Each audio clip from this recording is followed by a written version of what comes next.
All right, girls, it's day 2 of Dreaming with God. Did you give yourself some time yesterday to think about what you would do with unlimited resources to help you figure out the direction of your big dream?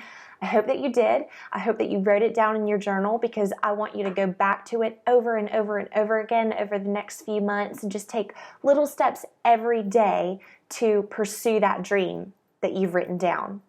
But you say, I'm scared. Of course you're scared. We're all scared. And that is what we want to talk about today, is that fear that comes up in us, that grips our hearts whenever we discover what our big dream truly is. So today I want to look at an example that God's given us in the Bible of a man who had a big dream and what he did with it and how God guided him through the process. So we are going to look at Moses. And Moses had a big dream of seeing the Israelites released from captivity in Egypt. That was the dream of his heart. And God gave him direction. He gave him a command to go talk to Pharaoh and tell Pharaoh that God said to release his people. So I want to look first at Exodus 6, 10 through 12. And this is a conversation between Moses and the Lord. Then the Lord said to Moses, "Go, tell Pharaoh, king of Egypt, to let the Israelites go out of his country." But Moses said to the Lord, "If the Israelites will not listen to me, why would Pharaoh listen to me, since I speak with faltering lips?" So what does faltering lips mean in this passage? Moses most likely had a speech impairment. He stuttered, he had trouble speaking, and God called Moses, the one with a speech impairment, to go speak to Pharaoh. Now that would be like us being called to ask to go speak to the biggest ruler in our nation, which is President Obama. And you can imagine how scared you would be to do that.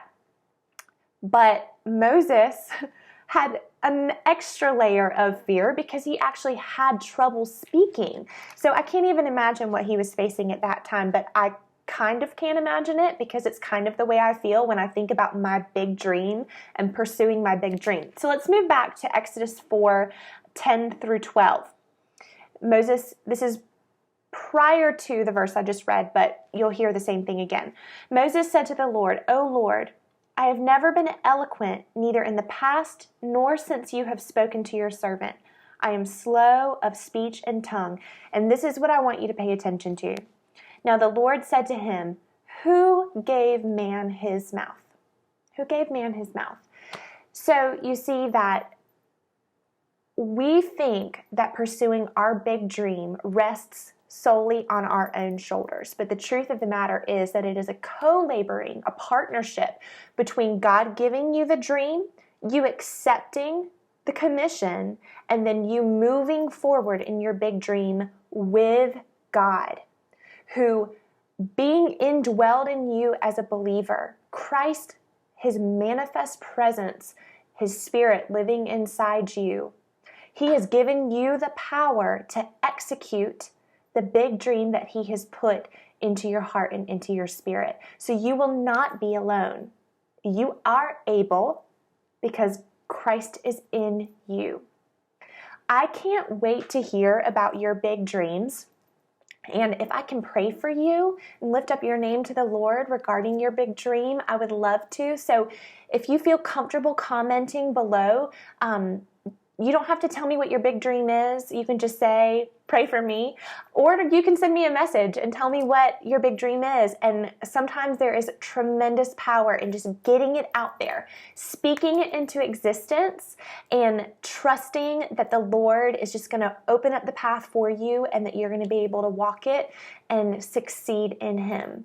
I am praying for you guys. I hope this inspires you. I hope it lights a fire under you. I hope it's given you a fresh wind to be able to pursue the things that God has put into your heart. I love you guys. Have a great day. Can't wait to talk to you soon.